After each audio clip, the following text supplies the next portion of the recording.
uma revolução na economia. O que aconteceu nos últimos 40, 50 anos no mundo dos economistas que a gente foi de um lugar completamente diferente do que a gente está hoje? Pessoal, eu queria contar hoje para vocês sobre um pouco das maiores mudanças que a gente viu no campo da economia durante as últimas décadas. Essa mudança é o renascimento, né, da política industrial como algo a ser aconselhado para que os países levem em consideração como uma das estratégias que eles podem utilizar para desenvolver economicamente um país. Mas primeiro vamos pensar um pouco na história e como é que isso se desenvolveu. Pessoal, a política industrial, ela é essa ideia de que o Estado ele vai estar atuando estrategicamente para pensar quais são as indústrias em potencial no Brasil que poderiam estar deslanchando. Quais são os caminhos, por exemplo, que a gente tem para aumentar as nossas exportações? Quais são as indústrias que a gente consegue adicionar valor agregado, mais tecnologia? E esse pensamento, pessoal, de que o Estado ele poderia estar, de alguma forma, facilitando o processo de indústrias, e não indústrias do Estado, estatais, mas indústrias do setor privado, a deslancharem, era algo que, quando a gente estava nas décadas de 70, 80, 90, era olhado com muito desdém pelos economistas.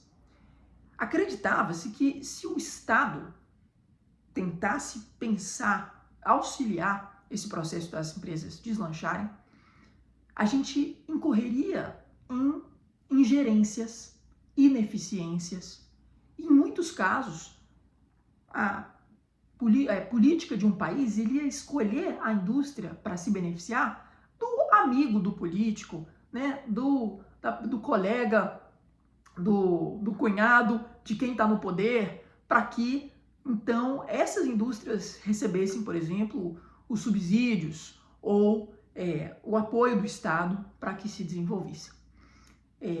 Então, pessoal, o que os economistas recomendaram, principalmente aqueles que eram de uma linha mais tradicional, era que os países em desenvolvimento, eles se liberalizassem, ou seja, eles abrissem as suas economias para que houvesse um fluxo de capitais livre entre os países desenvolvidos em desenvolvimento, e os economistas acreditavam que por meio de esse fluxo livre a gente haveria, né, um processo natural em que o mercado ele estaria a privilegiar dentro de um país aqueles setores que são mais competitivos. Então, se o setor mais competitivo de um país é essa aqui determinada indústria, o mercado estaria alocando ali. E se você teria, por exemplo, uma vocação industrial no Brasil, dentro da área de produzir carros, por exemplo, aquilo ali naturalmente se desenvolveria. Só que o que a gente percebeu, pessoal, não só no Brasil, mas no mundo inteiro, que foi que o processo de abrir sem uma estratégia ou nenhuma influência do Estado as economias gerou um processo de desindustrialização. Então, o Brasil foi de ter uma manufatura, né, uma produção manufatura industrial fazendo parte de 33% da produção de riqueza do país, do nosso PIB, para menos de 10% durante esse processo. Então, pessoal, os próprios economistas nos círculos mais tradicionais, eles passaram a notar que tinha algo errado. E foi no ano de 2006, quando um economista aqui da Universidade de Harvard, chamado Danny Roderick, que é um cara fenomenal, ele escreveu um artigo junto com o Banco Mundial, que era a instituição no mundo que mais representava esse aconselhamento de seguir uma abertura da economia, uma ampla privatização como uma forma de se desenvolver. E o próprio Banco Mundial assinou junto com o Danny Roderick um artigo científico que dizia tchau, tchau, consenso de Washington, ou seja, tchau, tchau, todas essas medidas que antes a gente pensava que levariam ao desenvolvimento dos países, principalmente a das economias emergentes. E o grande motivo pelo qual eles disseram tchau, tchau foi porque viram que não deu certo. Então você não pôde observar um grande desenvolvimento econômico nos países que implementaram essas reformas. A gente vai ter outros vídeos indo mais a fundo, entendendo exceções, casos, quais são os perigos também de você voltar com tudo para uma política industrial. Mas hoje, pessoal, a gente tem, dentro dos círculos de economistas tradicionais, a aceitação de que a política industrial, ela é sim uma estratégia que os estados precisam considerar para desenvolverem as suas economias. Então eu só queria dar alguns exemplos aqui para vocês, pessoal. Quando a gente está no debate público no Brasil, a gente muitas vezes escuta que, poxa, mas olha para a economia dos Estados Unidos. É uma economia que o Estado não intervém na economia e por isso que eles são tão ricos. A verdade, pessoal, é que há algum tempo os Estados Unidos, na verdade, intervêm muito na economia por meio do seu governo, tanto no governo de republicanos quanto no governo de democratas. E mais recentemente eles vêm fazendo isso por causa do medo da China.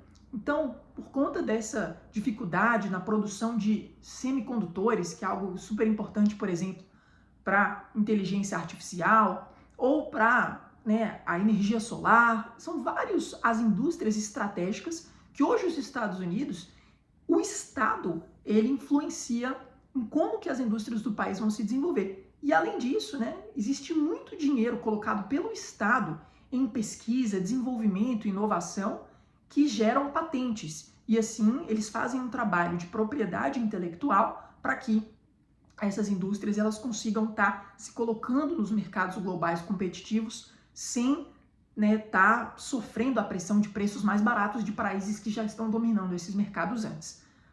Mas o que é incrível, pessoal, é que nesta próxima semana, aqui na segunda-feira, eu vou estar indo para uma conferência que é no Banco Mundial, ou seja, a instituição que representou todo aquele pensamento dos economistas de 60, 70, 90. E a conferência no Banco Mundial vai ser sobre política industrial e o papel do capital humano na política industrial. E aqui a gente tem muito cuidado, não é que hoje os economistas que são mais rigorosos, eles estão dizendo que o Estado tem que intervir com tudo em quais indústrias vão prosperar ou não. Na verdade, eles são muito cautelosos. Mas hoje, o que eles estão tentando estudar é como o Estado escolhe as indústrias que têm mais probabilidade de vencer na economia global, então devem incentivá-las mais. E quais são os perigos? Então, o que antes era visto com desdém, hoje está sendo estudado, Porque o que a gente percebeu foi que em países do Sudeste Asiático, como Coreia do Sul, Malásia, Singapura, e também o que a gente observou de grande desenvolvimento econômico na China nas últimas décadas foi que o processo de industrialização do país e a inserção do país em mercados globais de alto valor agregado aconteceu porque houve uma gestão muito inteligente e não corrupta do Estado de tentar ajudar as indústrias nacionais a se inserirem nesses mercados de alto valor agregado. Então, pessoal, essa é uma revolução que aconteceu na economia nas últimas décadas, em que hoje os círculos mais tradicionais e de economistas que trabalham com dados são muito rigorosos, estão sim a considerar a política industrial como uma possibilidade de como os países, e aí isso não significa que você é de esquerda ou de direita, qualquer país, republicanos e democratas, devem se engajar nessas políticas, porque num mundo em que está tão competitivo, você tem um mercado tão globalizado. Então, galera, esse é o vídeo de hoje para vocês, eu espero que vocês tenham gostado. Um grande abraço.